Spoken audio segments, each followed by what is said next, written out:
Alright guys, I need your help because not only do I need more Gen 4 Wi-Fi battles, but I need help spreading the word of Gen 4 Wi-Fi's return. So please get out there, let people know it's back, people are playing it. Today we have not one but 5 Wi-Fi battles for quintuple the enjoyment because I wanted to play all 5 Gen 4 tiers. So I hit up my buddy Excal, who was around in the Gen 4 Wi-Fi days and was more than happy to play. So we're going to start off with OU. I'm leading off with an absolute monster of a Pokemon, Spec Zapdos. He's got a Metagross, and I have the advantage because I have Thunder on this Spec Zapdos. Like HP Flying and Oko's most Machamp, and can't miss thanks to No Guard, is generally a better move to be locked into because it rails T-Tar switch-ins, and also has the benefit of Okoing offensive Heatran, and as you saw, even max HP Metagross, so off to a great start. Rotom comes in, it does not immediately threaten me. I want to see if it's a Scarf set, what it's going to lock itself into, or if it's a defensive set, I just outspeed and 2-hit KO it, provided Thunder hits, and he does not threaten a 2-hit KO back with his own Thunderbolt. So, even if I miss here, I have some wiggle room, but I don't miss, and it is a very quick 6-4. I'm lucky to hit all these Thunders, but my god, Zapdos is powerful. So in comes a Heatran, and I got a little excited. I wanted to Oko it with Thunder so bad, and I thought, no one ran Scarf Tran on Wi-Fi, he's just praying for a miss. But no, he was Scarf Tran. What I should have done was gone right to my Heatran and then back to Zapdos. If he was Scarf, then he would have been locked into Fire Blast and he would have switched. And if he wasn't Scarf and tried to Earth Power, then I would have gotten back Zapdos back in and threatened to Oko him with Thunder. So instead, I go to my Heatran, now I know he's Scarf, I get a Brox, and then D-Knight comes in, and I'm scared of D-Knight, and I'm running plus speed Heatran for once in my life, so I just explode it. So that worked out. Now I go to my Scarf Flygon because it's fast, and as U-turn, he goes to his Choice Band Scizor. And I don't want to eat a big U-turn here. I actually don't have a good U-turn sponge now that Zapdos and Heatran are down, so I'm forced to let my Suicune absorb it. So I'm looking to clean up with Scarf Flygon, who is excellent against offense teams. So without Sand in the picture, then Suicune at least will get lefties to heal that hit off, but yikes, it's still a big one. So now he goes to an Azelf, which is an uncommon sight outside the lead position, and I'm afraid of a Life Orb set with Grass Knot, so I go to Flygon, knowing that it's not going to have an Ice move, and he's not going to immediately explode, so I can go to it. Instead, he goes for Thunderbolt, which I was not expecting. Now I have a very free U-turn, and now I go to my T-Tar. Because T-Tar would have been 2-hit KO'd by Life Orb Grass Knot, and I don't want to risk throwing Pokemon away for no reason. But he doesn't have it, so I managed to get T-Tar in. Now I'm thinking, alright, if he explodes, Life Orb Explosion probably takes me out. I don't have very much bulk on this T-Tar, but he just goes for Psychic. Apparently it was Nasty Cloud Azelf instead of an all-out exploding attacker. So this is a Choice Band T-Tar, which will KO Scizor from that point, but I'm thinking he's got a Bullet Punch because he doesn't know my last, and it will take out T-Tar. He doesn't want to risk dying to a Banded Stone Edge. And Suicune is at half health with Sand Up. So I go to my Jirachi, and I Psychic here, even though I know Heatran's coming in, so yeah, I could have double switched to any of my other 3 Pokemon, but I just wanted to chip Scizor to put it in range of Scarf Flygon Earthquake in case he did stay in, and chip Heatran a little bit if he did come in. So he makes a great double switch back to Scizor to keep himself alive, although it's 4-2 at this point and almost impossible for him to claw back. So he gets my T-Tar on the double switch. I decide just sack Suicune because at this point Flygon is cleaning up now that if Scizor ever U-turns like it has to actually take Suicune out, then it will be in Flygon range. And with Flygon and Jirachi and Heatran, it's pretty much impossible to lose this game. So even with my gaff with the Zapdos, then it carried me hard enough to where I was able to, ease up on the gas at the end of the game and play it safe. So Flygon is going to clean up. So that was fun. My god, Zapdos is an absolute monster. And this is why I like the Wi-Fi metagame, because, we're not bringing stall, it's Wi-Fi. If I wanted to play Clefable, Dugtrio, Nidoqueen stuff, I would just go on the Showdown ladder, but we're not doing that here. So, we're going to move on to my favorite Gen 4 tier, which is Uber's, no Arceus because we're not lame. So, I lead off with an Alien, and he leads off with a Dialga. So, this Deoxys attack does not have superpower. It's Grass Knot, it's Shadow Ball, Psycho Boost, and Extreme Speed, I think. And he leads off with the Dialga, so I decide, alright, I'll just get up my spikes and see what he does. And he Thunder Waves me, which ruins my Deoxys attack, because one of the few things Deoxys attack has going for it is its speed. Then he gets a Brox as I go to my own Dialga, which is bulky and doesn't really mind a T-Wave. It'll still take hits and dish them out. So now we have to start counting Draco Meteors, because there were a ton in this game. So that's one Draco as he drops one on me and takes out a lot of my health. And now I'm going to Draco Meteor again, that's number 2, and do a similar amount to him. So what he doesn't know is that I have a Protect Dialga, which can help pressure stall his Draco Meteors and get me more health so I can win this one-on-one. But I can see that I can take another, so I don't want to Protect yet. I don't want to become too passive. I just want to throw out another Draco Meteor, weaken him a little more, and he decides to preserve his Dialga. Smart move, because Dialga is absolutely incredible. And he goes to a Deoxys Defense, which is a rare sight. I was like, oh no, is this that stupid Agility Cosmic Power set, which technically existed a long time ago? Either way, Spikes is more likely, but that was the first thought that crossed my head. So I go to a Choice Band Scizor, which has max attack because I love max attack, but also max special defense because it needs to take Draco Meteors, in case you're wondering why it has no HP investment. So he lays down Spikes, and I just go for a big, strong U-turn because it either catches the switch or it kills him if he stays in.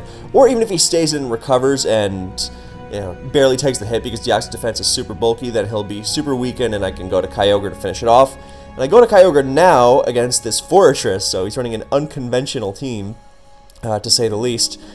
And he goes for a Protect, which, first of all, is not used on Fori almost ever in Ubers. And he's super ballsy because he saw Leftovers, which means Calm Mind Kyogre. And I just go for the Hydro because I just want to attack. And I also didn't expect Protect on the Fori.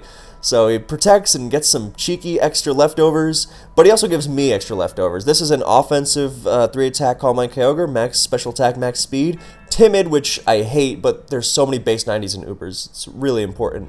So, and while Lumberry is nice on it, then Lefties goes a really long way, just in survivability, even on offensive Pokemon. So he goes to a Giratina Origin, and I Calm Mind because I'm expecting the standard mix set. And I did the calc, and it should KO a naive Giratina at +1. So it's better than going for 2 Ice Beams because it weakens Draco Meteor if he goes for that.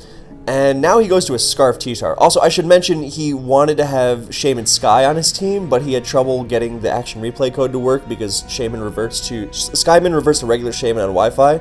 So that would have been a lot more. I think I had the tools to play around it, but it sucked that he had to resort to Giratina into this T-Tar thing. So I don't want to risk Kyogre. I'm like, Scarf Tar wasn't really a thing in DPP Ubers. I mean, sometimes, barely, but not really. But I didn't want to risk it because Kyogre's a big deal. And I can just scout it with my weakened Dialga. And Dialga is going to get 2 KO by Stone Edge, but now it protects, does not get parried. Even if it did get parried, there was the chance of a miss. So now I'm out of Stone Edge range, and Protect Dialga is... oh, I love that thing. So now he's forced to switch, and I fire off Draco Meteor number 4, actually, because Giratina was number 3 against Kyogre. So Fori comes in, barely survives it, because Fori runs max special defense in Ubers, because it needs to take Draco Meteors, and the Draco Meteors are so strong they do a ton of damage anyway. So now I'm going to go to Liz Lemon, and I don't have an action replay or flashcart, so I can't use Giratina Origin on Wi-Fi myself, but that wasn't going to prevent me from using Liz Lemon. I mean, come on. So I'm using a really, really dumb set, which is Scarf Giratina. It's bad, but what the hell, it's fun.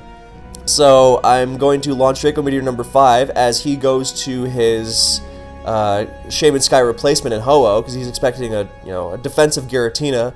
So he's like, oh, Ho-Oh can shrug it off, and what the hell, Draco Meteor, and it brings him low, and I get hit by Sandstorm first because Liz Lemon is fast and is going to finish that Ho-Oh off. So now we are on Draco Meteor number 6, I believe.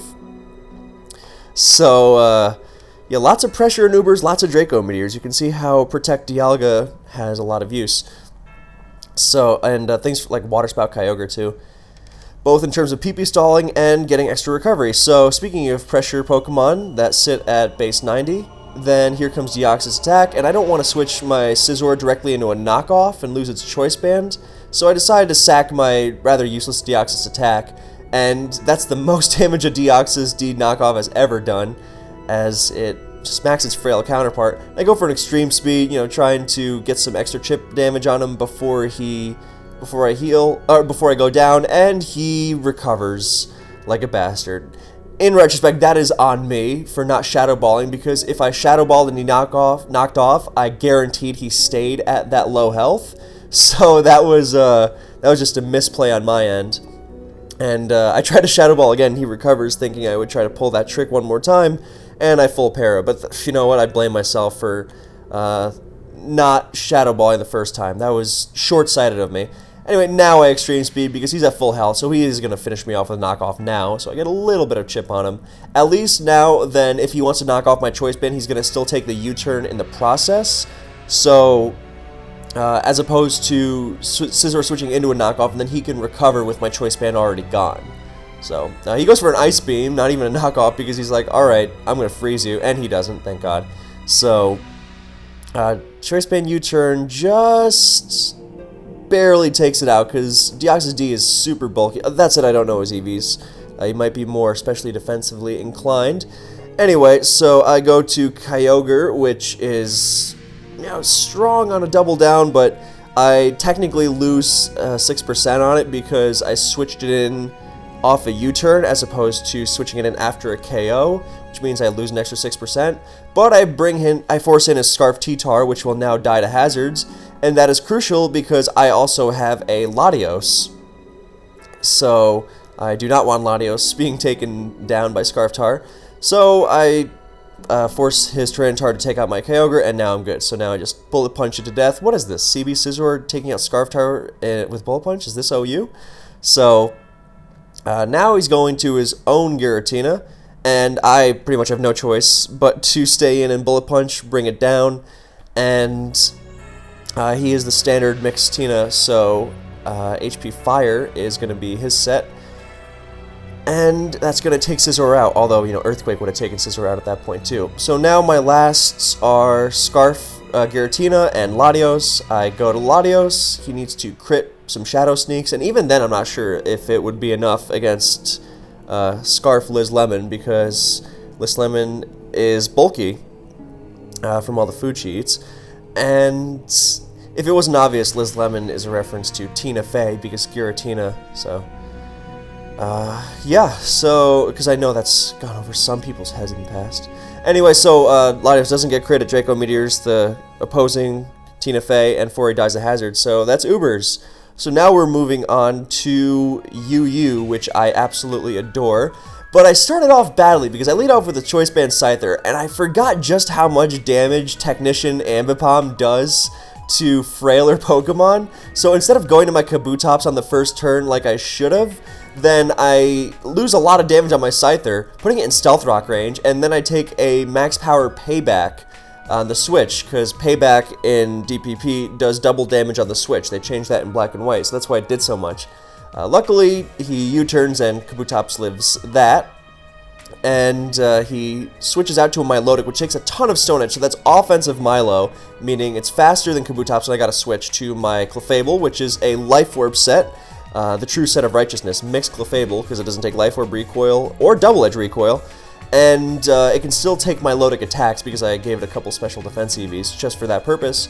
So he Ice Beam looking for a Venusaur switch, and it sucks that he dodged that Hydro Pump because I was just sacking Clefable. It would have lived, but I take that out. Then he goes to Blaziken, tries to force me out, and I'm like, you know what, I can't switch into Blaziken. My team is way too frail against it, and it's already super weakened, so I'm just going to sack it. He goes to a Torterra. I don't want to risk Fire Blast. I decide if he stays in, tries to dodge Fire Blast, I'll just go to Scyther before rocks are up and, you know, get something going. But he goes to Aggron, fearing that Life Orb Fire Blast, and it turns out he doesn't have any Scyther switch-ins, so I'm able to just knock it out with a CB Brick Break. So now I use Clefable as a sacrifice, as it was intended to, so I don't think the Hydro Mist changed too much, because I was just intending to let it die to Ambipom, and good lord, look at that Fake Out. That was huge damage. So Ambipom is awesome, and it's been like a million years since I faced one, so now I go to my Houndoom with the best nickname ever. And I don't have Fire Blast on this, I have Will-O-Wisp because I have 3 dark moves, Crunch, Pursuit, and Sucker Punch, and I need all of them, and I didn't want to get walled by Waters or Rhyperior, So now we're doing some switching. I double switch to Scyther in case he super powered my Houndoom. Then I go back to Houndoom in case it was Scarf Blaziken and locked into a fire move. And then I go back to Scyther on the Torterra because I don't have a fire move and was kind of expecting the Blaziken to come back in. Now that I know he's not Scarf Blaziken, I can stay in and go for an Aerial Ace and take something out. So that was some complex switching. Really, really intelligent stuff. But yeah, so every time Scyther comes in, it's getting a kill. So I pretty much just want to get it in on Torterra, because if Torterra ever goes for rocks, then that's another KO, and then it'll get forced out, but it will at least have gotten that KO first. So I try to sack Houndoom to the Ambipom, he just U-turns right away, and I miss Will-O-Wisp. This Houndoom set is kind of dumb, but I just love Crunch Pursuit, Sucker Punch. You need Crunch Pursuit, you love Sucker Punch, so Dugtrio just gets destroyed. And Will-O-Wisp ruins Rhyperior and Waters alike. So Absol dodges it, and it is Life Orb, but it doesn't really matter. So then Blaziken absorbs it, and I Sucker Punch it, which doesn't really matter because it's dying to Scyther anyway, as he Vacuum Waves, so he's a mixed Blaziken. And now Scyther comes in again for more Aerial Ace fun, and he decides to sack Ambipom. He goes to Absol. So I'm not going to risk anything because I have 2 healthy Pokemon in the back. So no need to get let Absol get a free Swords Dance. He reads that correctly and Sucker Punches. I go to Torterra and I Earthquake in case instead of Woodhammer because I don't want Blaziken coming in for free. My last Pokemon is a Subcalm Mine Uxie, so as long as I can dance around the Absol, I should be okay. And he Swords Dances up, barely lives the Earthquake, and then with a +2 Life Orb superpower, OHKOs a friggin' Torterra. So Absol is monstrously powerful. So anyway, it's fine because my Subcalm Mine Uxie, awesome set by the way, much cooler than the standard support variants, is going to outspeed and KO the Blaziken with Psychic. So I've been getting pretty lucky with like matchups and stuff, but there's also been some interesting switching going on in these games, so fun stuff. So now NU. Now this is the only tier in which I did not build the team for. I jacked it from FLCL because I have very little NU building experience and it wasn't very intuitive. So credits to FLCL, and yeah, so he leads off with a Nidoqueen. I'm like, uh-oh, I gotta get after we exchange rocks, I gotta get something in before the T-Spikes go down because T-Spikes ravage this team. So I go to Marowak. And he stays in because he needs as much chip on the Marowak as possible, and I stupidly go for a Double Edge. That was a dumb prediction. I should have just gone for Earthquake. Marowak's bulky at full HP, so that was very foolish of me. And now he makes the move, he goes to Charizard, and I Earthquake, so this game is going badly already. There's a little bit of respite as his Dragon Pulse does not take me out, which was pretty funny. He didn't go for HP Grass for some reason, even though it hits Solrock super effectively. And I Double Edge because Marowak has Rock Head. Unfortunately, I kind of think he might have planned that because he gets the Spin Kill, and the Spin Kill is one of the most debilitating moves in Pokemon. So here comes Medicham, named after my favorite Jenna Maroney scene.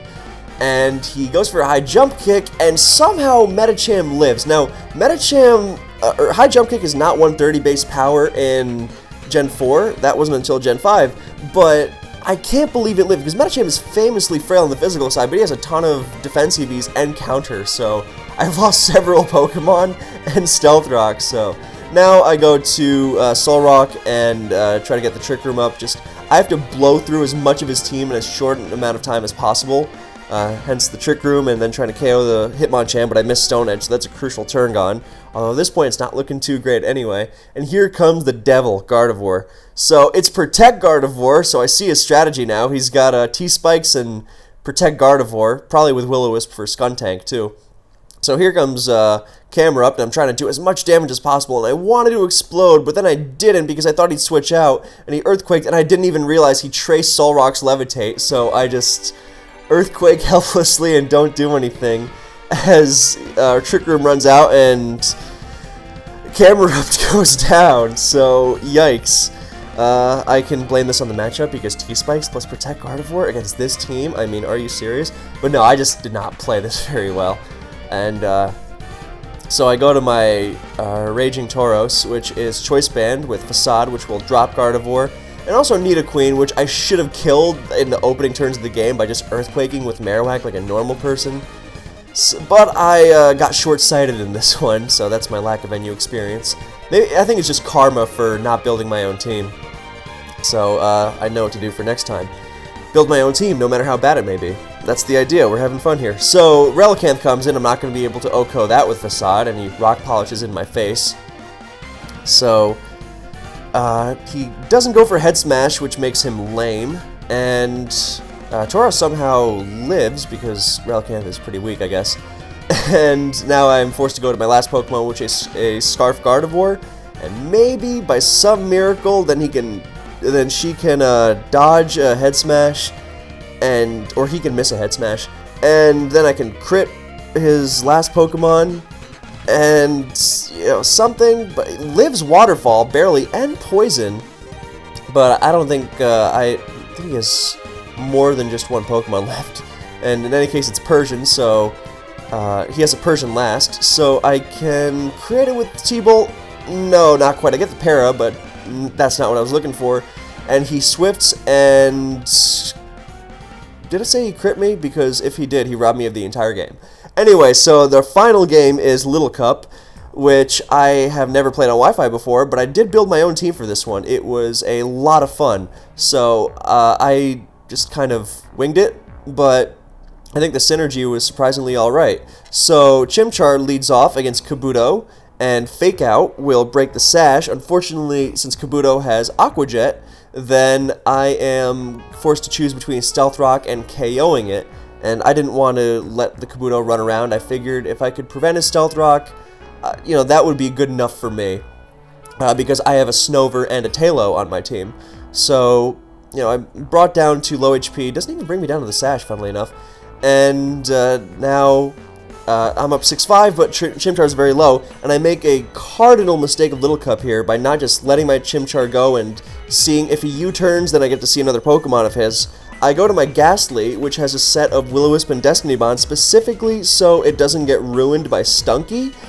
And what I failed to take into account was that Stunky also had 18 speed. I just assumed, because Gengar is really fast and Skuntank is really slow, that Ghastly would outrun Stunky by a mile, but turns out Stunky is really fast. So that whole Destiny Bond plan of mine was not so well thought out. And then I was like, oh my god, what if he's Choice Scarf? I didn't even realize that was a set too. I was looking at the analysis during this battle, and I was like, oh my god, Stunky's a great Pokemon. I should use this in my next Little Cup battle. Anyway, he's Life Orb, so he just won the speed tie. So now I go to my Dratini, trying to threaten Dragon Dance and bait an explosion, and go back to Chimchar, but he reads that and crunches, so yikes. I just lost a bunch of Pokemon in very preventable ways. The silver lining here is that with the second Life Orb hit, that Stunky is in range of Scarf, Snover, Blizzard, and let me tell you, from the one DPP Little Cup game I've used Scarf Snover in, Scarf Snover is awesome. So he just Blizzards all over the place. So he's going to drop the Stunky here. God, Little Cup rolls are crazy, by the way. There's crazy stuff like you can always 2-hit KO something, but if you Sword Dance, you're not guaranteed to OHKO it. And the damage roll ranges are, 50 to 80, crazy stuff like that. Anyway, he goes to a Chinchou, which doesn't really threaten me, but I want to keep my Snover in good condition late game. So I looked at the analysis, and there were a bunch of sets without Ice Beam. So I figured Dratini was a good switch, because this is a Choice Band Dratini, which was not on the analysis, but I just decided would be awesome, and I'm glad I did, because I definitely preferred its power to Life Orb in this game. And he goes for an Agility. I'm like, oh, alright. Well, this would have Ice Beam, but at least I'll be able to chip it with Extreme Speed, and if it is Life Orb, then I will be dropping it into Chinchou, or into Blizzard range for Snover, so it's better than locking into a Grass move. He has Oran Berry, and he does not have Ice Beam. He has Hydro Pump. He had Stab, so Hydro Pump, Thunderbolt, and HP Grass instead. So I dodge a Hydro Pump, get lucky there, because with Hail, well, it's actually almost a 2-hit KO even without Hail, but with Hail, definitely. So some odds going on here. And E-Speed is going, he has Oran Berry, which heals a ton, and I'm going to 2-hit KO him with E-Speed again, as this time he lands the Hydro. And so actually that did a lot less than I expected from the calc. I guess technically Dratini might not get 2-hit KO'd without Hail if you get 2 super low rolls, but yeah, so some odds going on here, and I finish it off with a third extreme speed. So, yeah, there's that. And now I'm at the mercy of whatever he wants to switch in, but I feel like I've kind of clawed my way back to an acceptable position because I've got Magnemite in case he's got something like a Bronzor, and a Magnet-Rise Magnemite at that, and I've got Tailo, who is super fast, super strong, and has priority in Quick Attack. So here comes Gligar. I just want to weaken it with Extreme Speed to put it in Tailo range, and I get lucky again with a crit. Although that remains to be seen how much that one actually matters, as he doesn't want Gligar, locked into Earthquake and taking hail damage, so he U-turns out to immediately bring in something else and brings in a Porygon. So I was really hoping this didn't run HP Ground or something, because I don't want to get into a one-on-one with this with Snover, especially because I think that's a Scarf Gligar, the way he's spamming U-turn. As opposed to something like an Oranberry. Well, we know he doesn't have Oranberry because it didn't activate when Dratini crit it with Extreme Speed. So, thinking Scarf, so I really want to preserve Snover's HP to take a U-turn, so thank God I kept off Stealth Rock. So I go to Magnemite, because Tailo does not want a one-on-one with it, so I decided to go for the substitute, because I want to rack up... Well, first of all, I thought I would be faster, but turns out he's running like plus speed Porygon or something. So he goes for Agility, and I also wanted to see what he would do, maybe catch him on a T-Wave. But now I'm hoping he's Life Orb, so he doesn't have Oranberry, and I want to stall him with Hail damage and bring him into Life Orb Thunderbolt range, because Life Orb Thunderbolt does an absolute ton to Porygon. Little Cup without a Violite is crazy. Stuff is so not bulky. DPPLC is so cool in this regard. Also, notice the effects of Hail. I mean, it's also hurting me a little bit, but look at how it's bringing Porygon into manageable range. So I sub a couple times and he sees what I'm doing, so he tries to get an Agility, but at this point I was like, well, I can't keep subbing with such low health, especially because I have Life Orb, so I just go for Thunderbolt, and I believe from the spread I got on the calc, then I had a pretty good shot to KO, but I don't quite get there, and he is Oranberry, so no Life Orb. But on the bright side, then I'm not dying to Life Orb and Hail because of the low HP stats in Little Cup, and I'm going to be able to take him out with another. So I'm able to dance around that Porygon pretty nicely, and he has. So now I think Tailo and Snover realistically are probably going to, be able to get through most things that aren't a Bronzor, and so I'm just hoping it's not that. And if it's not, then I should be okay. Now, Porygon's going to go down, and Magnemite doesn't quite die to lefties yet, or to Life Orb and Hail yet. So he's going to be forced to actually Revenge Kill it. And so if it's just going to be another, it's going to be another Gligar U-turn, because that prevents any risk from the final Pokemon. Actually, it's not a U-turn. Sorry. Only watching these games once before I go for the narration has its perks and making things more exciting, but also makes things a little not entirely accurate, but it's fine. Anyway, he lives hail damage, and he goes to and he goes for a Night Slash. So I go to Tailo, and I decided just to try to finish it off with Quick Attack rather than risk a Scarf Night Slash, any crit. And he goes to Staryu. So with it being Staryu last, then that's totally fine, because I can just Quick Attack it again, and then Scarf Blizzard will win the game because of unless he crits me with U-turn. But yeah, there's no need to risk. I think it's a speed tie between Tailo and Starmie, but no need. Just Quick Attack twice, and then Blizzard, and he is not going to get that crit. So that is the ball game. So thank you to Excal for the games. We're definitely going to be playing a lot more in the future once he's got some more He was using Super Pokemon, and he wasn't able to get the Shaman Sky thing going. So we'll be playing a lot in the future with more fun teams and generally having a blast. So thank you guys for watching. I really hope you enjoyed. Please spread the word of Wi-Fi. Please hit me up for Wi-Fi. I really, really love doing these. It's just so fun, all the little imperfections just make it more enjoyable experience.